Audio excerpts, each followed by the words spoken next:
En el caso del crecimiento que observamos en el año 2013 y fundamentalmente en el tercer trimestre, hay que ver elementos claves del crecimiento. El primer elemento clave del crecimiento es que esto es un proceso de inclusión social con crecimiento. ¿Por qué razón?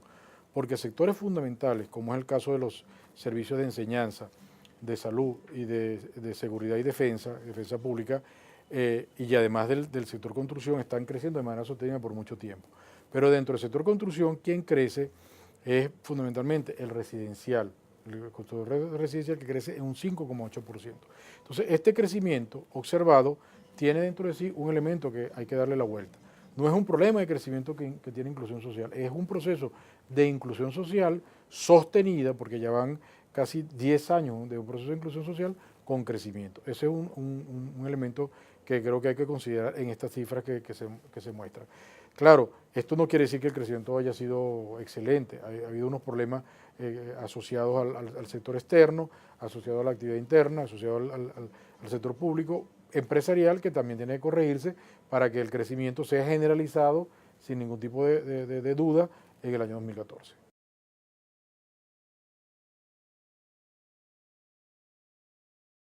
En el caso del sector público es clave que el sector empresarial público mantenga su crecimiento. ¿Por qué razón?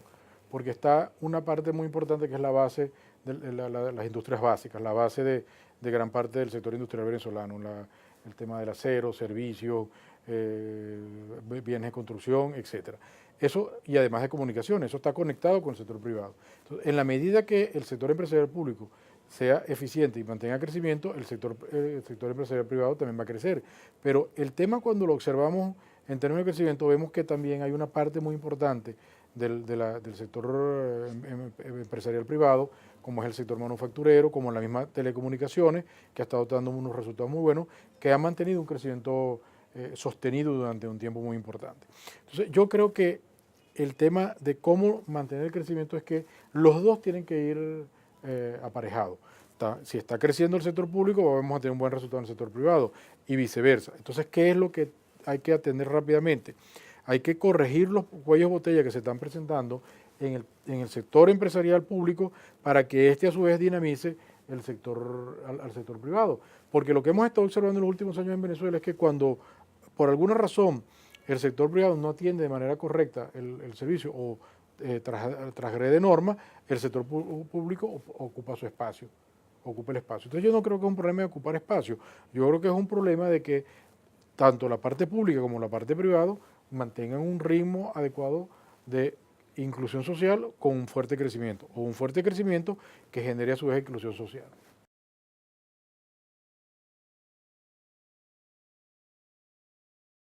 Yo creo que antes de ver el tema puntual de las reservas internacionales, que es una fotografía, hay que ver el tema del comportamiento del año. Este año hubo importantísimas amortizaciones de deuda, tanto de deudas como, o de financiamiento, como es el caso de los vencimientos de bonos de PDVSA y del Ejecutivo Nacional, que se cancelaron en octubre y en noviembre, y también hubo amortizaciones al tema del financiamiento del fondo chino.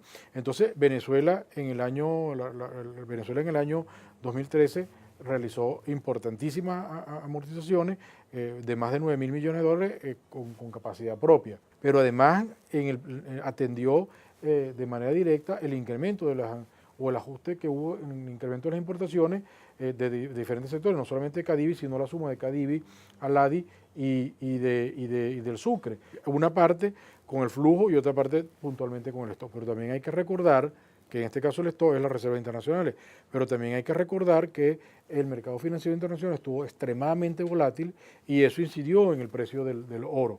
Y el oro forma parte muy importante de las reservas internacionales venezolanas. Entonces, ha habido una serie de eventos en el ámbito internacional y en el ámbito local que presionaron el sector externo venezolano, que no va a estar presente el año que viene. Entonces, Venezuela atendió de manera diría que dinámica los servicios de amortizaciones externas que había, es decir, pagó deuda, pagó créditos que le habían dado, pagó financiamiento que le había dado, los pagó en el año 2013 con su propia capacidad, con su propia caja, aún en un entorno que estuvo caracterizado por una campaña internacional gigantesca como nunca antes la había visto, donde actuaron medios internacionales, medios locales, analistas internacionales, analistas de toda naturaleza, señalando que Venezuela iba a tener problemas en cancelar esos servicios de la deuda, ese pago de esos préstamos, y lo hizo. Y además atendió las importaciones. Hay una revisión que hubo muy importante del tema de cómo se estaban teniendo esas importaciones, por eso se revisó Cadivi y mantenemos un nivel de reservas internacionales por encima de los 20.000 millones de dólares. O sea que creo que fue una exigencia dura a la economía venezolana, pasó la prueba y bueno, yo creo que el juego va a estar mucho más despejado en el 2014.